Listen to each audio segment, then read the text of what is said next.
Ya, terima kasih Ustadz untuk pemaparannya penjelasan mengenai kena nubuah bagian ke-7 ini. Silakan bagi yang mau bertanya, Pak Gunawan ya. Silakan Pak Gunawan, langsung saja dibuka mic-nya. Baik, terima kasih Bu Ira. Assalamualaikum Ustadz. Waalaikumsalam warahmatullahi wabarakatuh. Bismillahirrahmanirrahim. Saya tadi menyimak penjelasan dari Ustadz dari awal. Ada satu hal yang membingungkan bagi saya, Ustadz. Di penjelasan Ustadz di awal-awal tadi, kalau saya tidak salah menangkap, bahwa keismaan atau kemaksuman para nabi, termasuk juga para a'immah, itu adalah hasil dari ikhtiar mereka sendiri. Seperti itu yang saya tangkap, Ustadz. Iya, betul. Afwan Ustadz, saya beberapa waktu yang lalu juga menyimak penjelasan dari Ustadz yang lain, dan dalam penjelasan itu agak berbeda yang dijelaskan di situ, Ustadz. Iya. Bahwa kemaksuman di situ memang yang dikaji adalah tentang Nabi Muhammad, bahwa kemaksuman Rasulullah itu bukan bersifat ikhtiari, Ustadz. Makanya saya agak bingung saat mendengar penjelasan itu, dan saya sempat menanyakan juga pada saat itu, dan menurut penjelasannya memang itu seperti itu, katanya tidak bersifat ikhtiari. Sehingga saat itu saya analogikan seperti Ustadz, kalau kan terkait dengan awal penciptaan Nur Muhammad, Ustadz, bahwa Nur Muhammad sudah diciptakan dan sudah ditentukan misalnya personnya, bahwa personnya itu misalnya orang ini, tanpa perlu dia ikhtiarkan lagi. Nah, itu yang kira-kira bagaimana itu, Ustadz, untuk menjelaskan hal tersebut? Karena terus terang saya menjadi bertolak belakang antara yang disampaikan itu dengan yang Ustadz sampaikan yang saya simak baru-baru. Itu yang pertama, Ustadz. Yang kedua, terkait dengan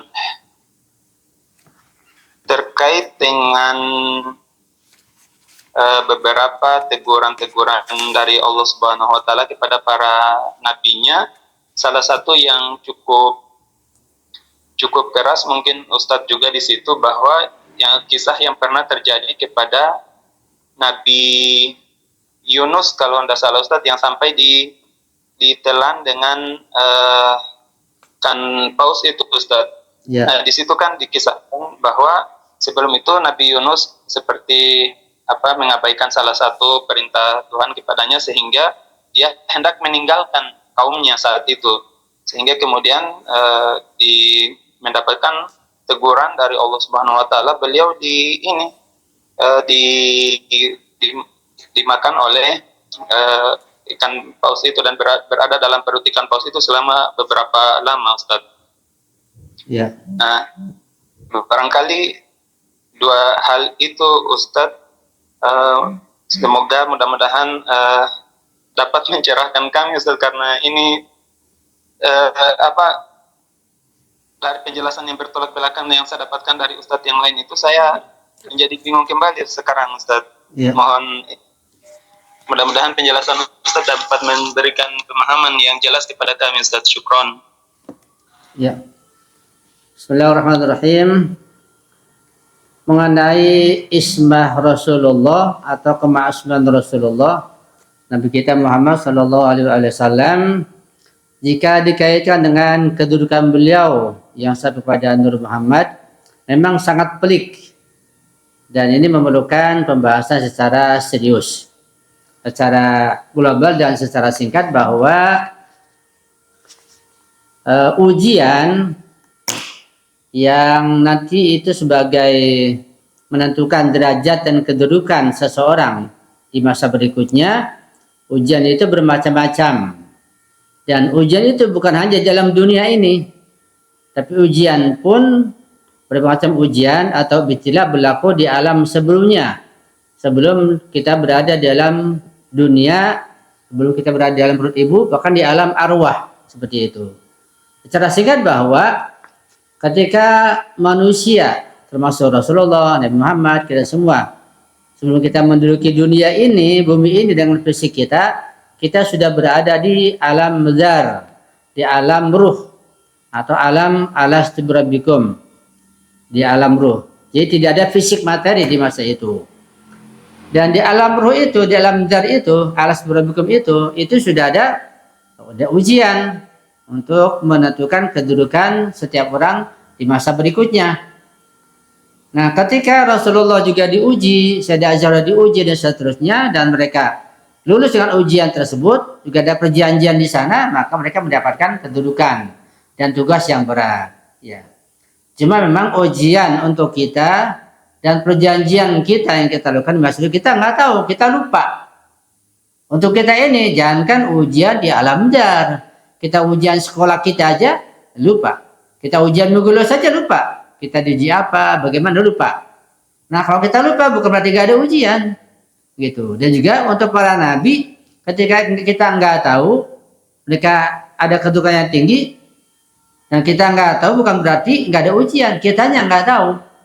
Sudah ada seseorang, katakanlah, seseorang dia lama belajar di Haujah, kemudian pulang jadi ayatullah, jadi marja besar.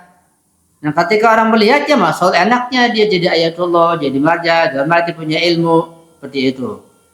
Dan kata orang itu bahwa dia mencapai derajat ayatullah itu banyak ujian, banyak cobaan, banyak hal yang perlu dilewati. Nah, orang nggak tahu. Nah, nggak tahunya orang itu bukan berarti nggak ada ujian. Orang itu nggak tahu, walaupun ujian itu ada. Begitulah. Nah, derajat nubuwah, derajat kenabian, derajat ismah yang ada pada nabi itu dilewati dengan ikhtiar, dengan ujian. Nah, kalau kita nggak tahu bukan berarti nggak ada ujian, kitanya yang nggak tahu. Ujiannya kapan? Ujiannya di alam jar, di alam arwah. Karena ada sebagian nabi itu, kan Nabi Isa, jadi nabi masih kecil lah. Kapan ujiannya? Kan masih kecil. Ada Imam Ma'sum masih kecil. Kapan ujiannya? Nah, ujiannya bukan di alam ini, bukan alam dunia, di alam jar dulu. Misalnya saya contoh, ini panjang ceritanya ya. Nah, kita singkat saja. Misalnya contoh, di ziarah ke Sayyidah Fatimah Zahra kita baca salam pada beliau, assalamualaikum, salam padamu wahai Zahra ya mumtahanah, wahai wanita yang diuji, imtahanakal ladzi khalaqaki qabla yakhluqaki, yang telah mengujimu wahai Zahra adalah yang menciptakanmu dan kau diuji sebelum kau diciptakan. Gitu. Ini jelas bahwa sebelum Azra diciptakan, yaitu fisiknya sudah diuji. Ya. Wa kunti limam tahan kimi sabran, kau ketika diuji sabar. Itu ada Sayyidah Azhar. Itu satu contoh saja bahwa manusia itu, terutama para imam ma'sum dan para nabi, diuji di alam jar. Dan mereka yang lulus itu dapat kedudukan untuk di masa mendatang. Ada ujian, ada ikhtiar begitu. Itu singkat begitu karena waktu nggak mungkin juga secara panjang lebar, tapi itu secara singkat bahwa saya jelaskan di alam jar dulu, di amruh dulu. Belum fisik ini kita ada ujian yang kita sudah lupa, kita tidak tahu, dan banyak yang lulus ujian itu dalam zat tersebut sehingga dapat kedudukan yang tinggi, jadi nabi, jadi maksum, jadi yang lainnya. Kemudian yang kedua tentang Nur Muhammad, ini perlu dipahami adalah ada dua kata dan hadis-hadis yang menjelaskan tentang awal makhluk Allah ciptakan itu bukan saja Muhammad. Ada hadis Allah mengatakan awal ma khalaqallahu Nur Muhammad. Makhluk pertama adalah Nur Muhammad. Ada yang lain, awal ma khalaqallahu al-qalam. Makhluk pertama adalah al-qalam. Di hadis yang lain, awal ma khalaqallahu al-ma. Adalah hadis yang lain, makhluk pertama adalah air. Di hadis yang lain, awal ma khalaqallahu al-aqal. Makhluk pertama adalah akal. Ini bagaimana mensinkronkannya? Jadi makhluk pertama itu banyak hadisnya. Ada bilang Nur Muhammad, di hadis lain adalah air, di hadis yang adalah arus, di hadis yang lain adalah akal, dan macam-macam. Itu bagaimana? Nah, secara singkat bahwa kalaupun kita katakan Nur Muhammad, katakanlah kita nggak bahas yang lain. Di sini ada dua kata, ada Nur, ada Muhammad. Jadi makhluk pertama yang diciptakan bukan Muhammadnya, tapi Nurnya itu, begitu. Paham ya? Jadi makhluk pertama yang sangat agung, sangat tinggi, dan sebagai kedudukan yang luar biasa, sebagai makhluk pertama adalah Nur, cahaya. Bukan Muhammadnya, tapi Nurnya itu. Itu perlu dipahami. Yang kedua bahwa ketika dengan macam-macam ujian, macam-macam cobaan, macam-macam penyaringan dari Allah, yang mencapai nur itu Muhammad namanya. Jadi Nabi lain, Nabi Adam tidak mencapai tingkatan ujian sampai ke nur itu. Nabi Isa tidak, Nabi Ibrahim tidak, Nabi Nuh tidak. Yang bisa mencapai tingkat nur itu namanya Muhammad. Sehingga Allah gantikan Nur Muhammad. Jadi Allah ciptakan yang paling pertama adalah Nur Muhammad. Itu keagungan, itu ketinggian. Bukan Muhammad, tapi Nur Muhammadnya. Dan yang mencapai tingkat itu adalah Nabi Muhammad digandingkan. Kenapa bisa mencapai itu? Karena digandingkan. Karena adanya ikhtiar. Dengan ikhtiarnya yang luar biasa dari Rasulullah di alam dia, di alam arwah, dia mencapai kedudukan Nur Muhammad itu. Ya. Itu secara singkat. Sehingga ada ikhtiar, ada usaha di alam dia tersebut. Ya, Nabi mencapai kedudukan yang sangat tinggi tersebut. Kemudian kalau kita lihat di hadis yang lain tentang iblis lah. Karena iblis itu Allah ciptakan jauh sebelum manusia. Wa ma khalaqtul jinna di surat Ad-Dariyat. Wa ma khalaqtul jinna wal insa illa liya'budun. Aku tidak ciptakan jin dan manusia. Nah, yang untuk beribadah. Di sini Allah katakan, aku tidak ciptakan jin dan manusia. Jin dulu baru manusia. Artinya Allah menciptakan jin baru kemudian manusia. Nah, jin itu diantaranya adalah iblis itu yang punya nama khusus. Disebut iblis karena dia paling membangkang, paling membandel. Iblis itu ya sebelum dia membangkang, sebelum melawan perintah Allah, sebelum Adam diciptakan, iblis beribadah, berikhtiar ribuan tahun. Ada mengatakan 6.000 tahun iblis beribadah sampai mencapai tingkatan derajat malaikat. Padahal iblis bukan malaikat, bahkan sampai meningkat lagi sampai menjadi gurunya malaikat. Nah, iblis jadi gurunya malaikat, iblis sangat luar biasa. Itu kedudukan si Allah karena ikhtiar dia, karena usaha. Tapi kemudian jatuh karena usaha dia juga, karena salah dia juga. Tidak mengikuti perintah Allah, tidak menghormati Adam, jatuh akhirnya. Begitu pun yang lain, para nabi sebelumnya, ya, para sebelum Nabi Muhammad juga para imam ma'asum, dan semuanya itu mencapai kedudukan, ya, sampai kedudukan nur yang sangat tinggi itu karena ikhtiar, karena usaha. Itu alasannya. Sebab kalau tidak ada usaha, ada ikhtiar, nanti akan merusak keadilan Allah. Allah Maha Adil, jadi rusak keadilannya. Karena kalau begitu nanti kita mengatakan dari kiamat, ya Nabi enak saja, Rasul enak saja, karena Allah ciptakan dia sudah maksum, sudah mencapai nur Muhammad, ya, sehingga terjaga masuk surga. Nah, kita yang susah payah, kita nggak masuk surga begitu. Ada timbul merusak keadilan Allah dan timbul iri hati dari manusia kalau itu semuanya hadiah pemberian semata Allah tanpa ikhtiar. Itu mungkin secara singkat bahwa tidak ada kedudukan apapun yang Nabi peroleh, yang para Nabi peroleh dan para Rasul peroleh mereka dengan ujian yang sangat berat. Yang ada ujian, kemudian mereka lulus, mereka kemudian meningkat derajatnya. Quran banyak menjelaskan masalah itu. Seperti juga perintah atau misalnya ayat yang menjelaskan tentang kedudukan Nabi Ibrahim. Wa ijibtala Ibrahim rabbuh. Ada ibtila di situ.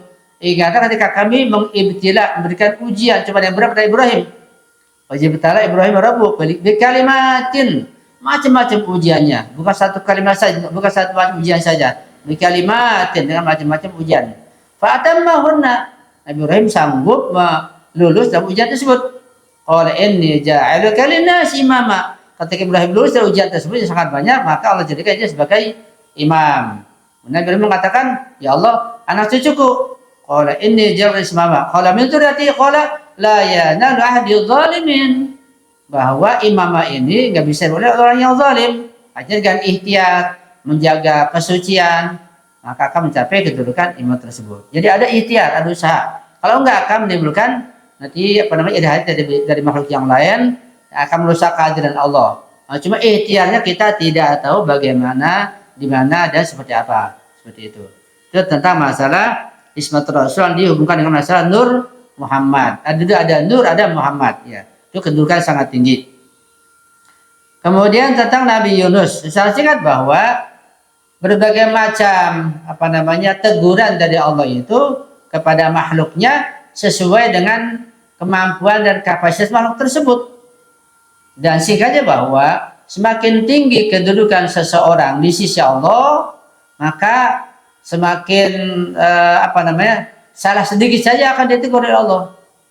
Gitu. Saya ulangi bahwa semakin tinggi kedudukan seorang di sisi Allah karena imannya, ilmunya, takwanya, maka sedikit saja akan ditegur oleh Allah Subhanahu wa taala. Teguran bermacam-macam. Ya. Termasuk teguran Allah kepada Nabi Yunus. Yang sebenarnya secara hukum fikih kan ismat berarti masalah fikih. Jadi secara fikih Nabi Yunus tidak merusak keismahannya, tidak bersalah, tidak berdosa secara fikih. Tapi secara aulawiyah, secara akhlak dianggap salah, dianggap berdosa secara akhlak, sehingga perlu ditegur dengan dimakan oleh ikan paus tersebut. Jadi Nabi Yunus makan ikan paus bukan karena dosa, bukan karena dosa taklifi, bukan karena dosa syariat, bukan karena dosa fikih, salah fikih, tapi karena menyalahi keutamaan, sebagaimana Adam menyalahi keutamaan ketika memakan buah holi. Istilah makan buah holi pun juga bahasa kinayah ya, yang itu mungkin dibahas juga. Nah, jadi karena itu juga merupakan kesalahan, walaupun bukan fikih, bukan syariat, tapi perlu dikasih tanbih, dikasih teguran, yaitu dengan dimakan oleh ikan. Yang hikmahnya adalah doanya dikabulkan oleh Allah, dan doanya sebagai juga pelajaran buat kita, memberikan motivasi dan memberikan optimisme pada kita jangan putus asa, kita ada doa, ya doa Nabi Yunus, sehingga kita akan juga bisa ditolong oleh Allah dengan doa tersebut. Itu sekilas mengenai ismah Rasul dengan Nur Muhammad dan ismah Nabi Yunus secara sekilas insya Allah. Kalau ada yang kurang bisa ditanyakan lagi. Ya. Ya, insya Allah bisa dipahami ya Pak Gunawan. Apakah masih ada yang mau tanyakan?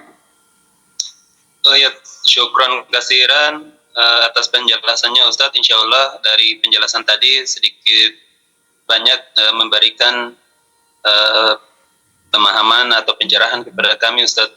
Afwan Ustadz, satu lagi tadi terlupa saya ingin tanyakan. Tadi sempat Ustadz menyinggung tentang surat At-Tahrim ayat 1. Mohon izin Ustadz karena barangkali banyak kita sering mendengar penafsiran dari ayat ini barangkali yang keliru karena kita mendengarnya dari, termasuk saya pribadi sebenarnya lebih banyak mendengar dari penafsiran masih Sunni dulu. Mohon izin Ustadz, barangkali bisa diberikan penjelasan yang lebih valid terkait dengan takwil dari surat At-Tahrim ayat 1 tersebut. Syukron. Ya, secara singkat ada disebutkan di Asbabun Nuzul itu secara jelas malah dalam surat At-Tahrim, yaitu ketika Rasulullah datang ke seorang istrinya, mungkin namanya Maria Kibtiyah barangkali. Kemudian Rasulullah disediakan minuman madu dan Nabi meminum air madu tersebut. Itu penghormatan Maria Kibtiyah pada Rasulullah sebagai suaminya yang luar biasa. Dan Nabi pun tentu meminum sesuatu yang halal, bahkan juga menggembirakan suguhan istrinya seperti itu. Tetapi ternyata istri yang lainnya cemburu dengan berlebihan kecemburuannya, dan kecemburuan bisa merusak, buat fitnah kecemburuan istri yang lain tersebut.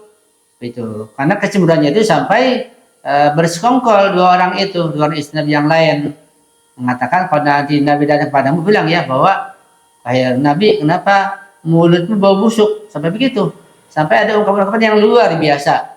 Jadi ada dari istri Nabi yang lain yang merasa iri hati, cemburu berlebihan, mengungkapkan kata-kata yang sangat kasar, yang luar biasa kepada Rasulullah. Adabnya yang sangat buruk sekali, seperti itu. Nah, Nabi karena menjaga fitnah tersebut, jangan sampai ada berkelanjutan fitnah dari dua istri Nabi yang lain itu, juga untuk menunjukkan kasih sayang Nabi, bahwa Nabi pun cinta kepada mereka, sayang pada mereka. Nabi mengatakan, sudah sejak sekarang ini aku tidak akan mau minum madu lagi dari rumah itu, gitu. Itu Nabi seperti itu ucapannya untuk membela menjaga kehormatan kedua orang itu, dan juga untuk jangan sampai nanti fitnah itu melebar kemana-mana. Dan juga untuk menunjukkan bahwa Nabi pun mencintai kedua orang itu. Jadi demi mencintai kedua orang itu yang buat fitnah, maka mengatakan aku tidak akan minum madu lagi sudah. Itu untuk menunjukkan kecintaan, gitu. Nabi luar biasa pembelaannya. Ya. Kemudian turun ayat menegur. Nah, teguran ayat itu, nah di sini perlu kita pahami tentang susunan bahasa Arab dan kata-kata sindir dalam Al-Quran. Di dalam Al-Quran banyak kata-kata kinayah dan kata-kata sindiran yang tidak bisa diartikan secara makna apa adanya. Jadi surah ini lima tuharrimu ma ahallallah, wahai Nabi, kenapa engkau mengharamkan yang Allah halalkan? Itu sebenarnya teguran yang keras kepada dua orang itu, istri Nabi, bukan pada Nabi. Dan juga untuk menunjukkan betapa Nabi itu dipuji oleh Allah dari teguran itu. Di teguran ada dua sisi di situ. Satu sisi tentang menjelaskan betapa akhlak buruk kedua orang istri Nabi sehingga ditegur. Yang kedua adalah pujian pada Nabi yang telah membela istrinya itu karena masih mencintainya. Ini untuk kami perlu belajar bahasa Arab dan istilah-istilah Al-Quran. Nah, ini jelas bukan saja tidak mencari ismah Nabi, ya, bukan saya tidak merusak ismah Nabi, bahkan mengangkat derajat Nabi di situ. Ini perlu pemahaman tentunya, belajar tafsir lagi, perlu perenungan, perlu tadabbur sehingga ada kesimpulannya bahwa Nabi tetap wa innaka la khuluqin azim. Itu pujian nggak bisa ditinggalkan. Nabi tetap berada pada akhlak yang sangat tinggi. Hingga terhadap istrinya yang begitu jahatnya, Nabi pun tidak mencerainya. Nabi tetap mencintainya, Nabi tetap membelanya seperti itu. Itu singkat begitu. Ya, ini berkaitan masalah bukan hukum taklifi, bukan hukum fikih, tapi berkaitan masalah akhlak keluarga. Artinya ketika istri Nabi yang lainnya buat seperti itu, ya tidak dibalas, ya tidak diberikan teguran yang keras, tapi malah Nabi berusaha mengalah begitu. Nabi mengatakan aku tidak akan minum mabili kalau begitu, karena cintaku kepadamu. Seperti itu maksudnya. Itu bukan saja merugikan ismah Nabi, tapi malah meningkatkan, menaikkan derajat Nabi di mata masyarakat, di mata kaum muslimin, dan juga di sisi Allah Subhanahu wa taala. Tapi ini perlu tadabbur, perlu pemahaman, perlu perenungan dengan kalimatnya, ayatnya, sehingga kita sampai pada kesimpulan Nabi tetap ma'sum, Nabi tetap terjaga, Nabi tetap akhlaknya baik, tetap wa innaka la khuluqin azim. Itu singkat begitu seperti itu. Ya. Kalau ada yang kurang silakan tanyakan lagi.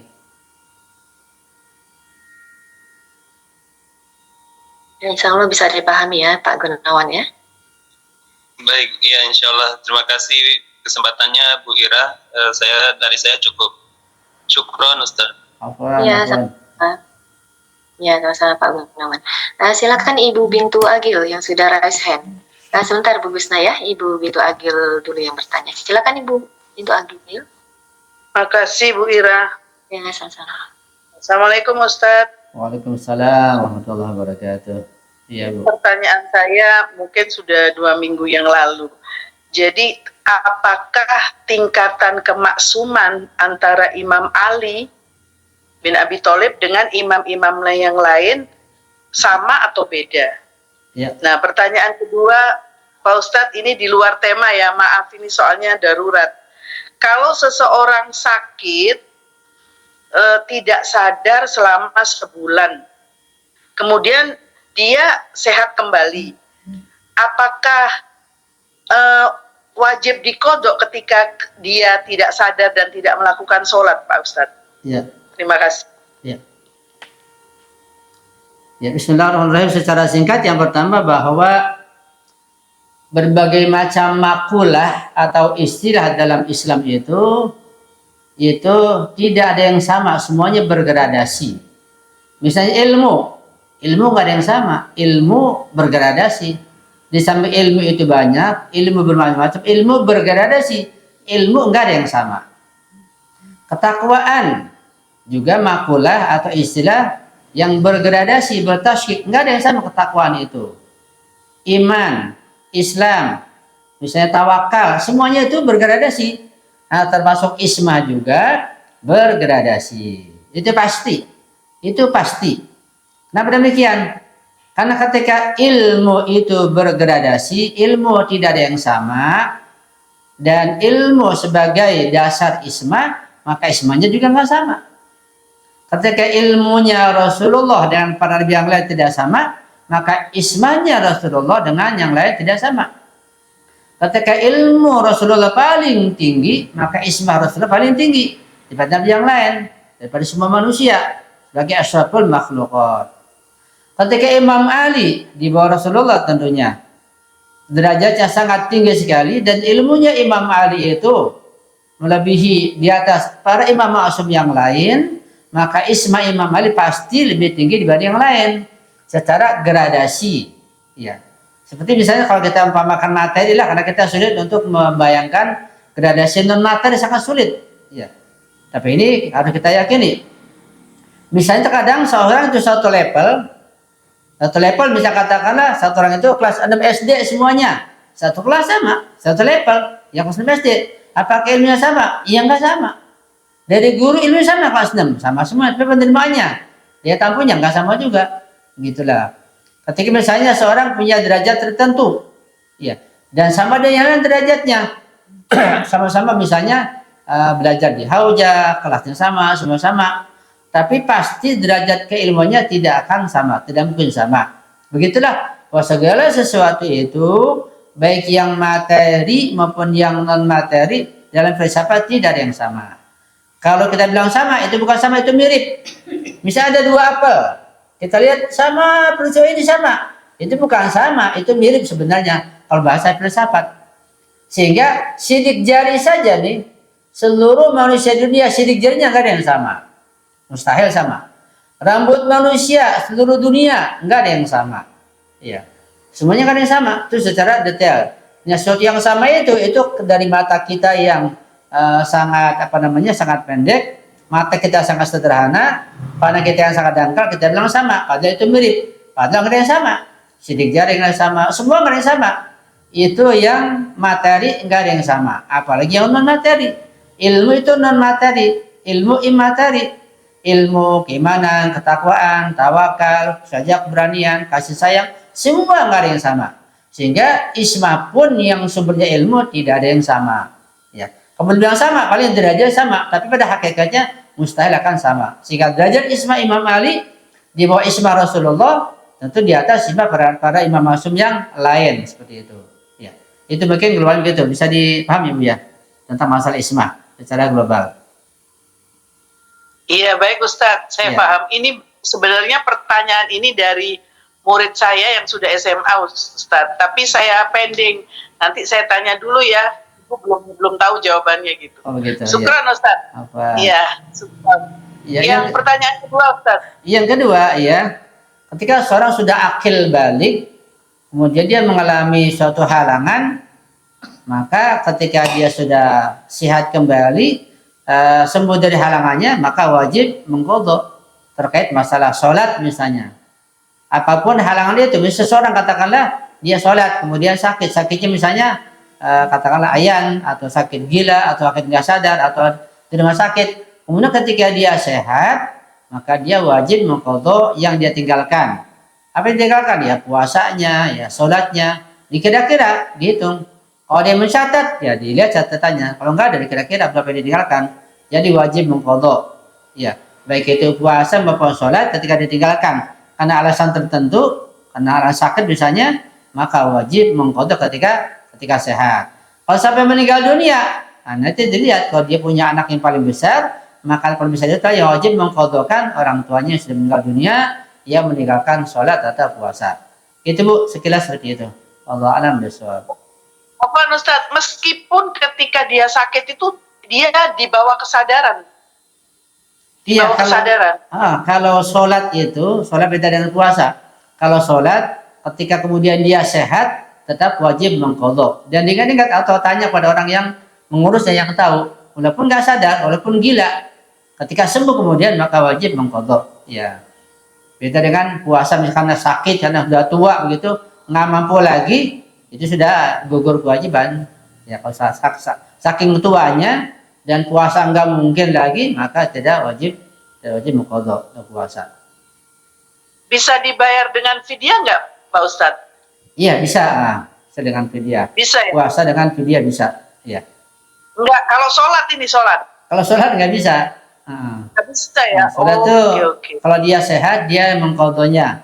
Kalau dia meninggal, nanti anaknya yang paling tua, yang laki-laki, yang mengqadhakannya, yang wajib. Tapi orang lain kalau mengqadhakan boleh, bagus, nggak apa-apa. Seperti itu. Jadi ketika sadar itu Pak Ustadz, dia sudah kayak anak kecil gitu.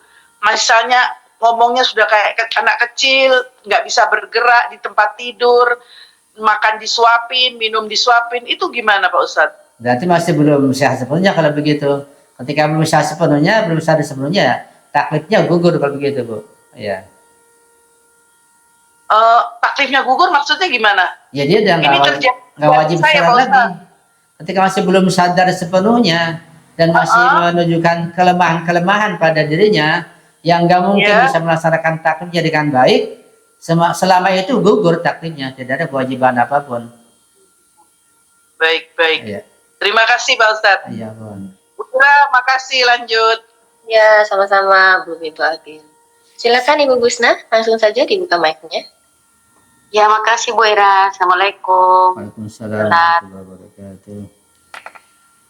Saya hanya ingin lebih mempertegas atau meluruskan apa yang saya pahami dari penjelasan Ustadz dari kemarin sampai sekarang Ustadz tentang kemaksuman. Ya, dan kesimpulan yang saya bisa tarik tadi itu bahwa kemaksuman yang diberikan kepada para nabi dan maksumin itu di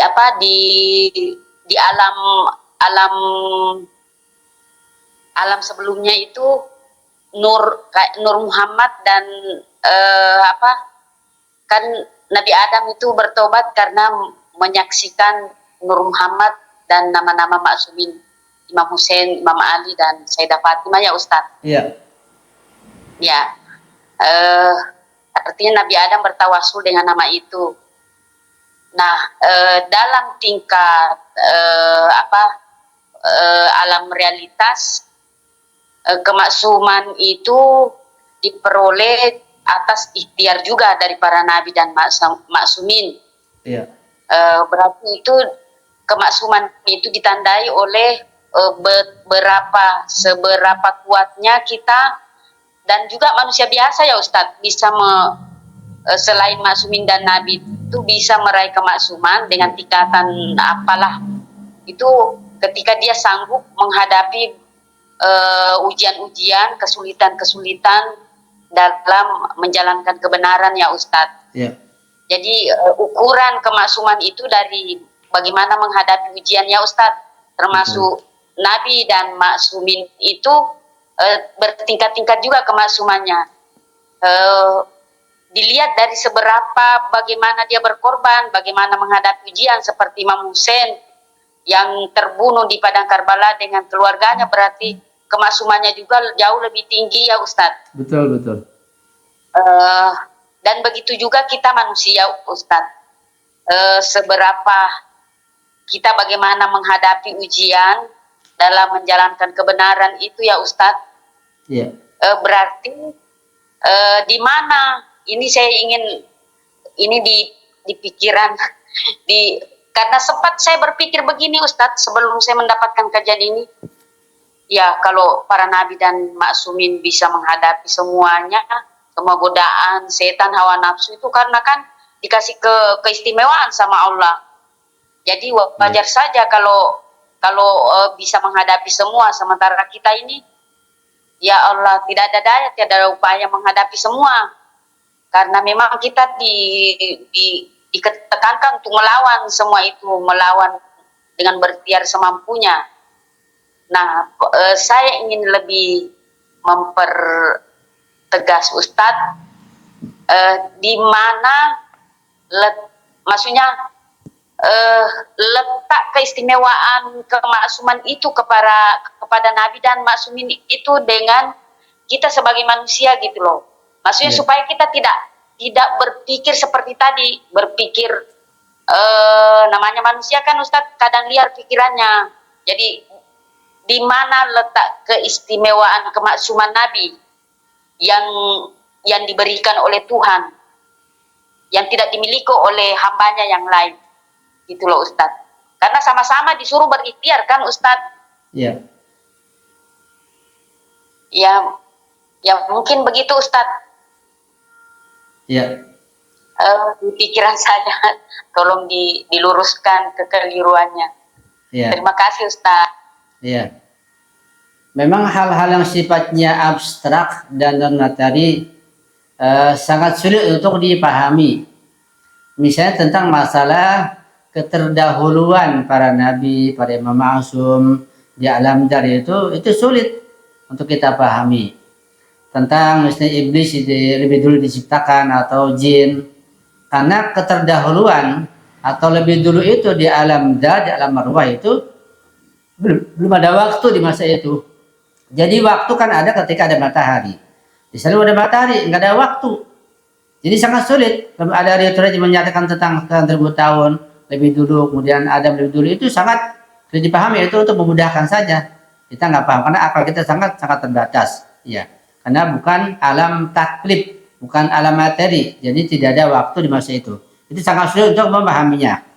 Masalah ujian juga, ujian bagaimana macamnya, bentuknya, bentuk apa, kita pun tidak tahu. Ya, yang jelas itu ada. Itu pun ada tergantung atau berkaitan dengan informasi dari Nabi atau dari Imam Ma'sum. Kalau nggak ada informasi dari mereka, kita juga nggak tahu bahwa ujian itu ada, bagaimana, kita nggak tahu juga. Ya. Nah, terkait masalah ismah, kemasuman itu kan bergantung kepada ilmu, iman, dan takwa seseorang. Artinya, ketika ilmu, iman, takwa semakin tinggi, maka ujian semakin tinggi. Nah, kita berarti apakah ini nggak beban? Nah, tergantung kita memahami ujian itu apa. Ujian, ibtila itu tergantung siapa yang memahami. Kalau yang memahami ujian, ibtila ada sebagai bentuk motivasi, penyaringan, bisa meningkat ke jenjang berikutnya, yaitu wajar, ini sebagai nikmat. Bisa kita sekolah lah. Kita sekolah, kita maunya nggak ada ujian, kata takut ujian. Ya, itu nggak normal namanya. Kalau sekolah ada ujian. Kenapa Pak guru-guru sekolah ada ujian? Karena kalau nggak ada ujian nanti nggak ketahuan siapa yang lulus, yang nggak lulus, yang masih bodoh, sudah pandai, nggak ketahuan. Maka ujian itu mesti ada. Dan ketika anak itu sekolah dia yakin ada ujian dan dia sadar ujiannya akan menyaringnya dan ujian dia akan meningkat, maka ujian jadi kenikmatan. Begitu. Ibtilah jadi kenikmatan. Kita pun begitu. Ketika kita betul-betul paham, kita betul-betul meyakini dan sadar bahwa hidup ini pasti ada ujian. Dan nggak mungkin hidup tanpa ujian. Karena ujian ada penyaringan. Nggak mungkin tanpa disaring keimanannya, ketakwaannya. Nah, karena perlu disaring ilmu, iman, takwa, maka perlu ada ibtilah, ada ujian. Sehingga orang yang paham artinya ujian, akan semangat, akan siap-siap. Belajar sungguh-sungguh, mencari sungguh-sungguh, siapin diri sungguh-sungguh, pas ujian lulus. Naik lagi ketika berikutnya, siapin diri lagi, ya, siap-siap lagi, semua disiapkan, lulus lagi, naik terus sampai akhir hayat begitu. Jadi orang-orang yang paham bahwa ujian dan ibtilah adalah kemestian, nggak mungkin tidak, sebagai keharusan, itu penyaringan, dan itu adalah hikmah ilahiyah. Allah yang maha bijak itu tidak mungkin menciptakan alam tanpa ujian. Kita yakin Allah maha bijak, juga maha adil. Nah, ada ganjaran besar di sisi itu, maka ujian ibtilah sebagai bentuk kenikmatan sebenarnya. Kalau kita paham, karena itu buat para nabi, para imam ma'sum, ujian, nggak ada ujian, semuanya berarti ada Allah. Ada ujian juga nikmat. Seperti orang sekolah, persis orang sekolah. Ketika murid siap betul dia sekolah, dia belajar, ada ujian, ya biasa saja, ya ujian pasti ada. Dilaksanakan, meningkat lagi terus begitu sampai akhir hayatnya. Jadi ujian adalah kenikmatan dari Allah karena dari situ akan meningkat manusia.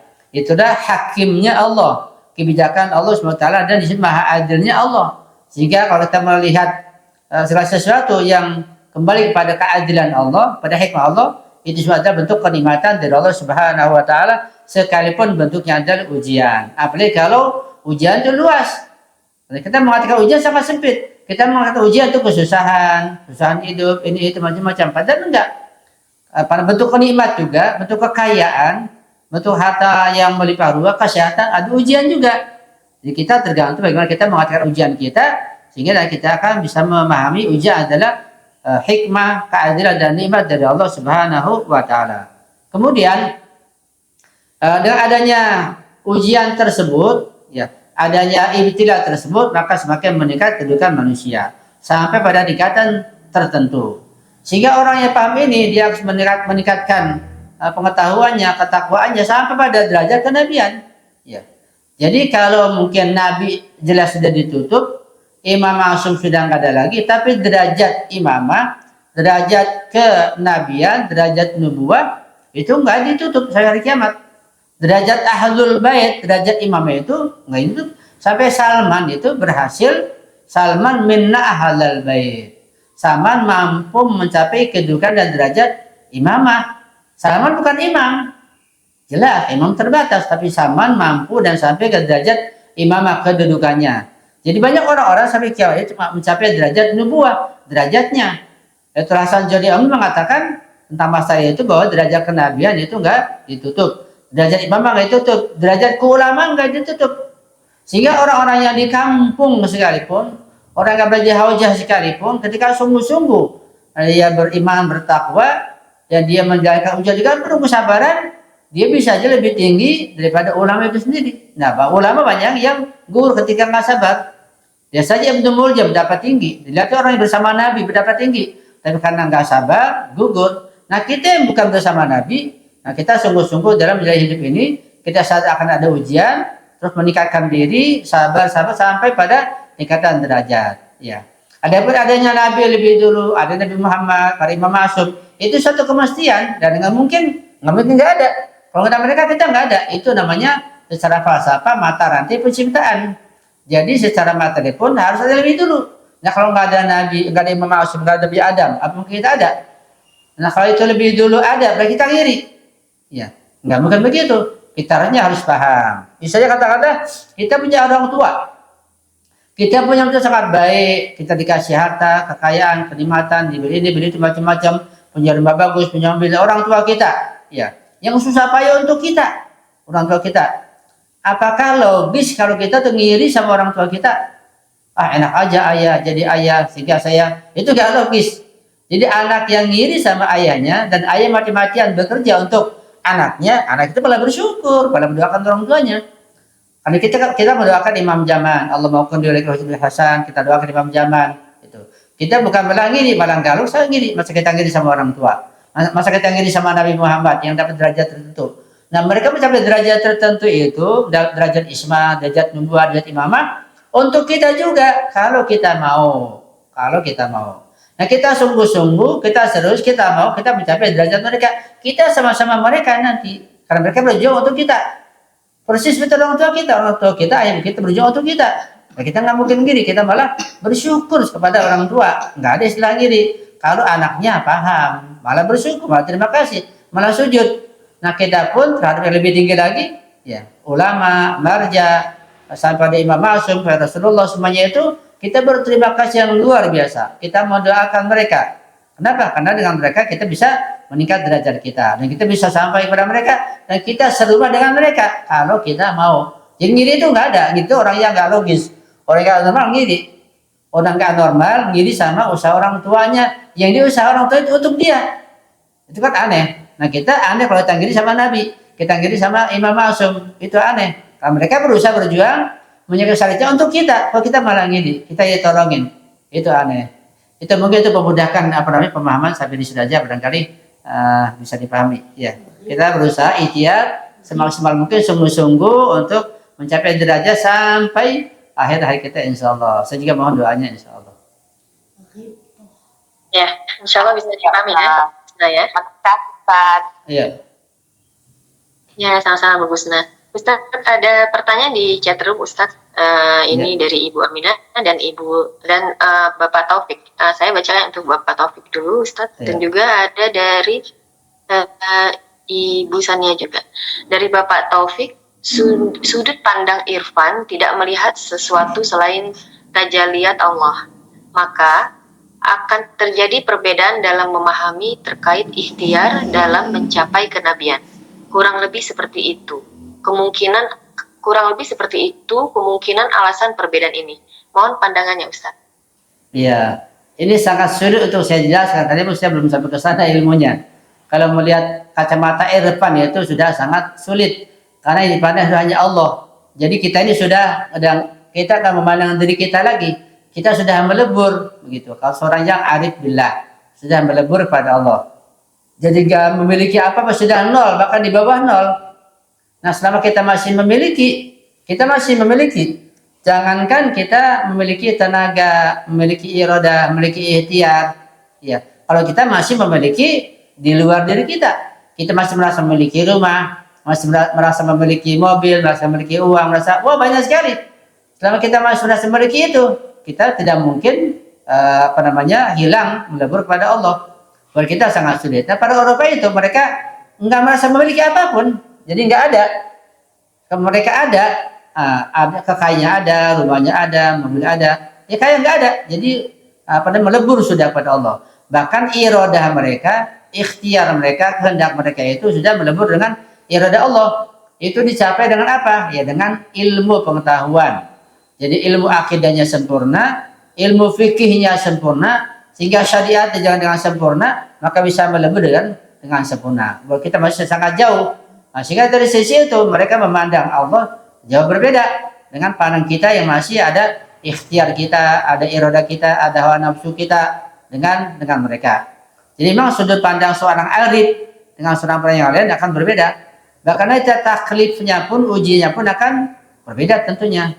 Di ujian para nabi, ujian para imam ma'sum, ujian para iblah, beda ujian yang Allah sampaikan kepada kita. Jadi tergantung kelas masing-masing. Ya, ujian kita ujian TK ya sesuai dengan ilmu kita ilmu TK. Ada ujian SD, ujian SMP terus mereka seperti itu. Ya. Jadi kalau kita ini buat kita masih merasakan berusaha menyadari kita ini punya kehendak, kita punya ikhtiar, kita punya kemauan dan itu datang dari Allah Subhanahu wa taala. Nah, untuk melebur ke sampai tingkatan apa sangat sulit sekali. Karena tangga-tangga harus dilalui dengan mempelajari akidah ma'rifatullah sampai ke tangga tersebut, sehingga seorang merasa kosong bahwa iradahnya, kemauannya semuanya sudah tidak ada, yang ada hanyalah dari Allah semuanya gitu. Dianya nggak ada, itu sangat sulit. Itu bukan hanya teori tapi juga pada tataran praktis seperti itu. Itu mungkin bisa saya sampaikan dan saya nggak paham juga dari soalnya yang sangat dalam itu ya, itu mungkin barangkali sekilas ya. Ya, insya Allah bisa dipahami dan dimengerti ya, Bapak Taufik. Kalau memang masih kurang paham atau jelas nanti bisa melalui japri ke saya atau saya bisa langsung ke Ustadz untuk bisa diperjelas lagi ya Ustadz ya. Ya bisa insya Allah. Ya, ini ada pertanyaan. Sebenarnya ini tanggapan dari Ibu Aminah mengenai penjelasan Ustadz tadi mengenai Rasulullah. Jika bukan ikhtiari, artinya Rasulullah tidak punya prestasi. Afwan. Seperti itu Ustaz. Iya. Jadi kalau itu semuanya adalah kehendak Allah, semuanya hadiah dari Allah, pemberian dari Allah, isma itu berarti ada keterpaksaan. Itu determinasi, berarti itu bukan kelebihan. Jadi bukan kelebihan, karena ketika bukan kelebihan, semua dari Allah, ketika Allah berikan pada kita pun kita jadi nabi, kita jadi maksum. Kita nggak berdosa. Seperti orang yang dicabut hawa nafsunya, ya misalnya malaikat nggak punya hawa nafsu, kan dari Allah seperti itu. Ya malaikat maksum, malaikat nggak makan, malaikat nggak minum, malaikat nggak berzina misalnya. Kenapa? Karena malaikat nggak dikasih hawa nafsu oleh Allah. Apa kita mau seperti itu? Nah, karena Allah katakan bahwa sebaik-baik makhluk adalah manusia. Karena lengkap, ada akalnya, ada hawa nafsunya, ada yang bimbing, Al-Quran, imam, nabi, lengkap manusia. Paling sempurna. Nah, kalau kita menyadari sepenuhnya, kita mengetahui sepenuhnya, maka kita yang paling mulia dibanding malaikat. Nah, kita perlu berjuang insya Allah sampai kepada tingkatan yang melebihi malaikat. Ya. Jadi kalau isma itu benar dari Allah, itu menafikan ikhtiar namanya. Itu bukan keistimewaan. Kita pun bisa mencapai itu kalau semua dari Allah. Tapi bukan. Isma bukan dari Allah semata-mata, tapi ada unsur ikhtiar, usaha yang sesuai dari manusia, hingga Allah berikan isma tersebut pada siapa yang berusaha dengan sungguh-sungguh. Begitu Bu, insya Allah. Ya, kemudian ini pertanyaan dari Ibu Sania, Ustadz. Assalamualaikum Ustadz. Bagaimana menghadapi ujian? Punya suami yang malas bekerja dan suka KDRT, baik fisik maupun psikis. Ini pertanyaan fikih Ustadz. Silakan Ustadz. Iya. Seringkali orang yang dekat itu ketika memberikan pengarahan seringkali nggak mempan atau kurang mempan orang yang dekat itu. Biasa begitu. Dalam masalah keluarga pun seperti itu, biasanya nggak selalu. Nah, ketika seperti itu, Al-Quran memberikan pengarahan harus cari orang ketiga. Orang ketiga siapa? Ya bukan orang tua atau mertua atau guru atau ulama yang memberikan nasihat. Nah, kalau di Iran ada pengadilan, nanti diundang, setelah ada pengaduan nanti diundang, nanti diberikan nasihat, diberikan bimbingan, pelajaran seperti itu sampai nanti di penjara. Kalau di Iran seperti itu, kan lengkap di sana pengadilannya, ada pengadilan keluarga, pengadilan nurani, pengadilan macam-macam. Nah, di kita nggak ada seperti itu. Nah, maka ya kita berusahanya cari orang ketiga. Jadi ibu cari orang ketiga, misalnya berusaha dari saudaranya atau kakak suami ibu atau mungkin orang tuanya, ibunya atau nanti guru atau siapalah yang bisa menasihati pelan-pelan seperti itu. Sehingga usaha itu harus maksimal mungkin diusahakan. Yang kedua dengan jalan doa, tawasul, membaca ziarah, tahajud di malam hari, itu sangat membantu sekali. Itu yang kedua. Yang ketiga, ya, itu usaha yang harus dilaksanakan. Ikhtiar lahiriah dan ikhtiar batiniah. Yang ketiga harus diyakini bahwa ini ujian. Ketika dilaksanakan dengan sebaik mungkin, ikhtiarnya bagus, cara orang ketiga untuk menasihatinya, doanya bagus, maka akan ada balasan yang sangat tinggi dari Allah Subhanahu wa taala. Sehingga adanya balasan dari Allah itu atau janji dari Allah akan terhibur nanti ibu. Karena ada balasan, ada ganjaran, ada surga berkat kesabaran menghadapi suami misalnya, maka akan semakin kuat, semakin tabah. Tapi jangan berhenti ikhtiarnya, terus berusaha dengan doa, dengan mencari orang lain, dengan nasihat, dengan macam-macam semaksimal mungkin. Nah, itu ikhtiar melahirkan pahala dan hadiah dari Allah dunia dan akhirat insya Allah, sehingga bisa lebih tabah lagi dalam menghadapi ujian seperti itu. Jadi jika boleh tinggal diam, tapi ikhtiar semaksimal mungkin dengan cara apapun. Ya. Itu barangkali bisa saya sampaikan. Ya, insya Allah bisa dipahami ya Ibu Sania ya. Kemudian pertanyaan ini ada 2 pertanyaan lagi nih Ustadz di chatroom. Dari Ibu Ririn Karimah. Imam Ja'far Shodiq berkata, belum beriman seseorang sebelum menjadikan bala dan cobaan sebagai nikmat dan kelapangan atas musibahnya. Hadis ini berat. Ustadz mohon penjelasan. Iya. Silakan. Jadi hadis itu secara tegas dan jelas bahwa iman itu bertingkat-tingkat.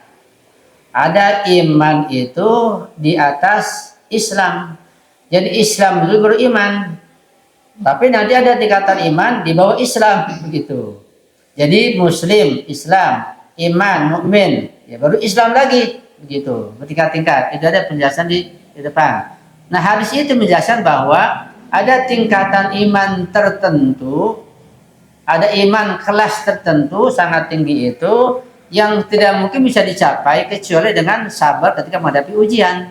Itu hadis seperti itu. Artinya bahwa di sini menegaskan hidup ini nggak mungkin tanpa ujian. Itu pasti ada ujian bermacam-macam. Ujian kekurangan, ujian sakit, ujian macam-macam. Bahkan sehat pun, berduit pun ada ujian juga. Bahkan lebih berat ujian kekayaan itu. Nah, ketika orang sabar dari ujian itu, dia akan meningkat tentunya. Jadi meningkat apanya? Ilmu imannya dan derajatnya insya Allah akan meningkat sampai di kata tertentu. Nah, ketika sudah sabar betul, dia sudah siap menghadapi ujian karena dia paham bahwa hidup ada ujian. Ketika ada ujian dia itu sadar dan betul-betul tabah, maka dia mencapai derajat iman tertentu yang di situ sudah aman. Jadi imannya itu mendatangkan keamanan, ketenangan, ketentraman. Ya.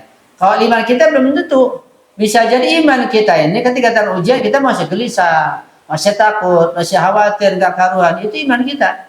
Tapi ada iman orang tertentu ketika datang ujian yang sudah dia siapkan dirinya, sudah ancang-ancang, sudah siap-siap, datang ujian dia siapkan, dia tabah, dia kuat.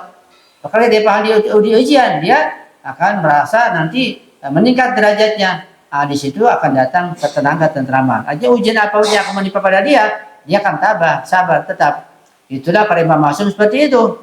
Imam Husain, ya ketika menghadapi Karbala, menghadapi apapun, dan dibalik itu ada ajaran yang garis dari Allah untuk ujian yang meningkatkan derajatnya, maka tidak akan gentar, tetap tentram, tetap damai dan bahagia bahkan menghadapi ujian tersebut. Itu tingkatan dan derajat keimanan yang luar biasa. Nah, untuk mencapai ke sana kita belajar dulu. Kita masih belajar sekarang ini, belajar mengenal ujian. Kenapa ujian? Ujian itu apa? Bagaimana menghadapinya? Caranya. Kita belajar pelan-pelan sampai kita paham. Datang ujian nanti kita sabar akan meningkat terus insya Allah sampai kepada keimanan yang mendatangkan ketentraman, ketenangan, dan bahkan kebahagiaan ketika menerima bala dan bencana yang bermacam-macam. Gitu Bu, insya Allah. Ya, insya Allah bisa dipahami ya Ibu Rin Karimah ya. Ustadz, ini ada pertanyaan terakhir ini ya Ustadz ya, dari Ibu Novita Henry. Salam Ustadz, Afwan izin bertanya, apakah karomah yang dimiliki oleh para nabi dan aimah alaihi salam juga merupakan bentuk ikhtiar atau usaha dari mereka, ataukah sebagai bentuk pemberian atau hadiah dari Allah Subhanahu wa taala kepada para nabi dan aimah karena mereka mampu melewati ujian-ujian untuk menaikkan makom atau kedudukan mulia mereka tersebut. Syukur Ustaz, silakan Ustaz. Iya. Jadi makna karomah itu bisa beberapa makna. Ada karomah maknanya kemuliaan, penghormatan. Ada karomah maknanya adalah keanehan, yaitu sesuatu yang bisa dilakukan oleh seseorang yang orang lain nggak bisa melakukannya secara wajar. Namanya karomah. Kalau Nabi namanya mukjizah gitu. Jadi kalau untuk Nabi namanya mukjizah, yaitu perbuatan yang di luar kebiasaan manusia, yang aneh, yang hanya Nabi yang mampu. Dan untuk para wali namanya karomah. Di antara makna karomah adalah kehebatan para wali dalam menaklukkan alam ini yang di luar kemampuan manusia. Itu di antara makna karomah. Nah, mukjizat dan karomah itu suatu kemestian di alam kausalitas ini. Itu datang dari Allah tentunya. Dan datangnya mukjizat dan karamah itu atau kelebihan tersebut yang datang dari Allah itu pun berkat ikhtiar mereka yang mencapai tingkat ubudiyah, tingkat pemahaman yang sangat tinggi. Ya. Singkatnya bahwa dengan ilmu iman takwa beribadah terus sampai seorang mencapai makam ubudiyah. Dan makam ubudiyah dengan ketakwaan itu bisa nanti mendatangkan karamah dan mukjizat untuk nabi dan para wali. Bahkan orang biasa pun, orang biasa ketika mencapai makam ubudiyahnya yang di makam tertentu akan mendatangkan keanehan atau karamah itu, yaitu kehebatan. Walaupun orang biasa aja bukan nabi, bukan wali. Ya seperti itu. Dan banyak para imam ma'asum, para imam mustahid atau para marji atau mungkin para Eropa bisa mencapai makam tersebut. Banyak contohnya. Nah itu pun merupakan bagian daripada kemestian buat mereka, buat orang tertentu itu yang bisa digunakan pada kondisi tertentu. Enggak sembarangan, bukan untuk dipamerkan, bukan untuk didemonstrasikan, bukan. Satu contoh misalnya ada seorang ulama, saya lupa namanya, di Hamadun itu, saya lupa namanya. Ada seorang pemuda, dia tidak percaya dengan kehebatan Nabi Dawud yang bisa melunakkan besi. Dia bilang, itu ayatnya menunjukkan kehebatan Nabi Daud, itu menunjukkan alat bahwa Nabi Daud bisa menunjukkan besi. Kan ada ayatnya wa alanna lahul hadid. Besi itu jadi lunak di tangan Nabi Daud sehingga dibuat dengan mudah. Nah itu pemuda itu nggak percaya kalau itu kehebatan Nabi Daud, itu pakai alat pastinya. Nah kemudian dia datang ke ulama itu, jumpa. Nah ini ulama ini tahu kalau dijelaskan secara ilmiah, ini pemuda nggak bakal percaya. Ini ulama sudah bisa membaca. Pemuda masa ini harus dibuktikan cara yang lain dengan cara karamah. Artinya kata dia, ambilkan nampan yang di sebelah sana. Nampan diambil, nampan dibuat dari baja nampannya itu. Kata ulama itu, lihat, ini tangan saya, ini tangan, kata dia. Ini jari, saya ini bukan wali, saya bukan imam masum, ini taman, nampan, itu taman. Nampan dari baja. Terus dia gunting itu nampan, pakai tangannya krek, tentulah. Kamu percaya sekarang? Percaya. Apalagi Nabi Daud begitu. Jika sebagian orang untuk mencapai keimanan itu sangat sulit sehingga perlu adanya pembuktian dengan jalan karamah atau jalan mukjizat seperti itu. Dan contohnya banyak yang seperti itu. Di karamah mukjizat itu Allah berikan pada seorang yang mencapai makam ubudiyah tertentu untuk digunakan pada kondisi tertentu dengan izin Allah tentunya, bukan seenaknya, bukan semuanya, enggak, dengan izin Allah. Sehingga kalau enggak ada izin Allah enggak digunakan. Kalau menggunakan sendiri Imam Hussein di Karbala dia tiup aja semuanya mati dengan karamahnya. Hingga dia apa saja dah habis, tapi enggak. Allah nggak mengizinkan karena untuk hikmah tentu di masa mendatang. Itu mungkin seperti itu jawabannya barangkali. Allah alam bisawab. Ya, terima kasih atas pertanyaannya Ibu Novita. Insya Allah bisa dipahami ya. Ustadz, sepertinya kita cukupkan sampai sini Ustadz karena sudah terdengar suara azan dan di sana juga Ustadz pasti sudah masuk juga sholat zuhur ya Ustadz ya, azan zuhur. Ya, ya, sekali lagi terima kasih kepada Ustadz Ahmad Marzuki Amin yang sudah menyiapkan waktunya pada pagi hari ini, juga kepada ibu, pada jamaah semua yang sudah hadir pada pagi ini.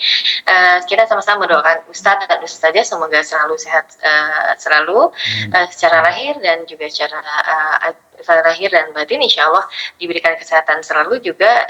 Kita insya Allah akan ketemu lagi di kajian-kajian berikutnya bersama Ustadz Ahmad Marzuki Amin. Silakan Ustadz untuk ditutup dengan kesimpulan Ustadz. Ya. Yang pertama bahwa terkait dengan ismatul anbiya, pelajaran kema'suman para nabi yang kita baca ini masih sederhana, belum detail betul. Tapi ini sebagai modal, sebagai muqaddimah dan langkah pertama untuk mencapai pelajaran yang lebih tinggi lagi. Ada buku tentang ismatul anbiya yang lebih tebal, yang khusus bahas masalah itu lebih dalam lagi. Saya ada di rumah bahasa kitabnya, nanti kalau perlu kita buka. Itu lebih dalam lagi tentang masalah isma. Yang kedua bahwa dengan mengkaji isma ini kita percaya bahwa para nabi itu Rasulullah dan para imam ma'sum mereka sudah ma'sum, terjaga, tidak berbuat dosa ya sejak mereka di alam zar, di alam ruh sampai lahir sampai meninggal dunia. Karena untuk menjaga syariat mereka menjadi ma'sum. Ketika mereka ma'sum itu dengan ikhtiar mereka, dengan usaha mereka, yang berusaha itu sejak Allah ciptakan mereka di alam zar, di alam ruh sudah ikhtiar sampai di alam dunia sampai akhirat mereka ada ikhtiar untuk mencapai tingkat isma tersebut dan mereka menyandangnya sampai akhir hayat.